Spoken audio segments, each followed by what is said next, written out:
Les objectifs du traitement de la discopathie dégénérative sont principalement de réduire la douleur initiale et de prévenir autant que possible les poussées de douleur.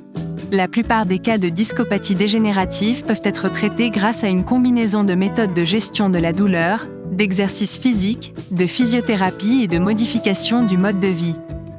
L'un des principaux objectifs de la gestion de la douleur est d'améliorer la mobilité et de réduire la douleur, afin que les activités quotidiennes et les exercices de rééducation soient plus tolérables.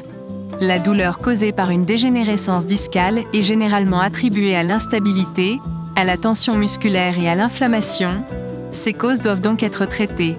Certaines méthodes de gestion de la douleur sont administrées à domicile dans le cadre de pratiques d'auto-soins. Dans de nombreux cas, il faut procéder par essai et erreur pour trouver les types de traitements les plus efficaces. En raison de la nature à long terme de la discopathie dégénérative, les méthodes de gestion de la douleur privilégiées peuvent changer au fil du temps. Les analgésiques en vente libre se divisent en deux grandes catégories, les analgésiques, comme le paracétamol, et les anti-inflammatoires, comme l'ibuprofène, l'aspirine et le naproxène. Ces médicaments sont généralement recommandés pour les douleurs chroniques de faible intensité et les épisodes de douleur légère. Pour les épisodes de douleur intense, des analgésiques sur ordonnance, comme les relaxants musculaires et les analgésiques narcotiques, peuvent être recommandés. Les analgésiques sur ordonnance sont généralement prescrits pour les douleurs de courte durée, car ils peuvent créer une forte dépendance.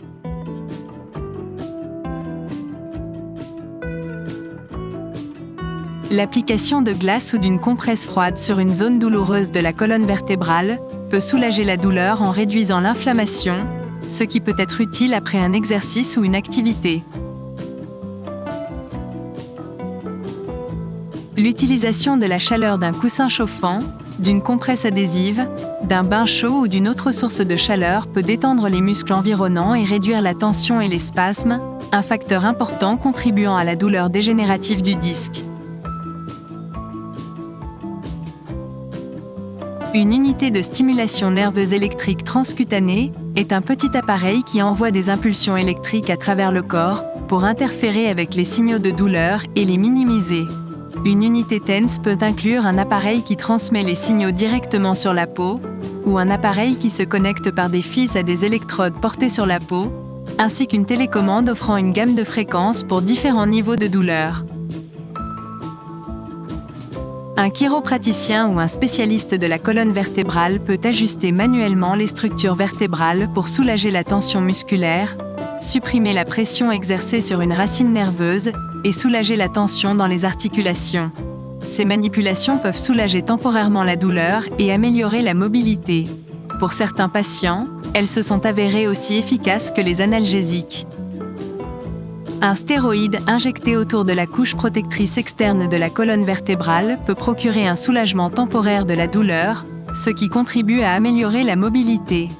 Des traitements par injection peuvent être recommandés avant un programme de physiothérapie, afin que les exercices puissent être effectués efficacement avec un minimum de douleur. Les objectifs de l'exercice sont d'aider la colonne vertébrale à guérir et de prévenir ou de réduire les récidives de douleur. Un programme d'exercice pour la douleur discale dégénérative comprend généralement des exercices d'étirement, de renforcement et d'aérobic. Étirement. Les étirements ciblés sont utiles pour réduire la tension et améliorer la souplesse des muscles de la colonne vertébrale. Pour les douleurs discales cervicales, l'étirement des muscles du cou, des épaules et du haut du dos peut soulager la douleur. L'étirement des muscles du bas du dos, des hanches, du bassin et des muscles ischio-jambiers peut aider à soulager les douleurs lombaires. Exercice de renforcement. Le conditionnement des muscles pour mieux soutenir la colonne cervicale ou lombaire peut aider à fournir un soutien supplémentaire à un segment vertébral dégénéré, réduisant ainsi la douleur et l'instabilité. Exercice aérobique. Des exercices aérobiques réguliers sont importants pour maintenir une bonne circulation et garder les articulations et les muscles actifs. Les exercices aérobiques élèvent le rythme cardiaque, augmentant ainsi le flux de nutriments et d'oxygène dans tout le corps, y compris vers les structures de la colonne vertébrale. Des exercices aérobiques à faible impact sont recommandés pour les douleurs aggravées par des mouvements brusques ou saccadés et peuvent inclure un vélo stationnaire, un vélo elliptique ou de l'aquagym. Un autre avantage de l'exercice est qu'il peut aider à réduire la douleur naturellement, car il libère des endorphines qui servent d'analgésique naturel au corps.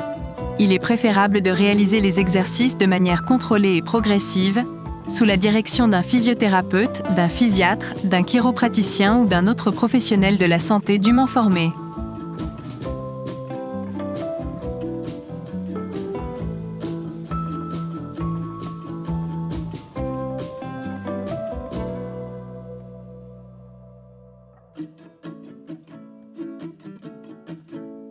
De petits changements significatifs dans les routines quotidiennes peuvent contribuer à améliorer la santé générale, ce qui peut à son tour améliorer la santé de la colonne vertébrale et des muscles.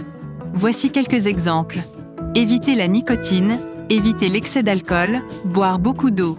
Incorporer du mouvement dans votre routine quotidienne et éviter de rester trop longtemps dans la même position. Par exemple, levez-vous pour vous étirer et marcher toutes les 20 à 30 minutes au lieu de rester assis pendant une période prolongée.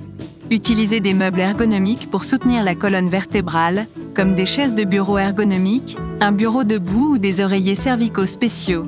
Cette partie du traitement vise à fournir aux patients une éducation et des ressources qui les aident à développer un mode de vie sain et à minimiser le stress sur les structures de la colonne vertébrale qui peuvent causer ou contribuer à la douleur.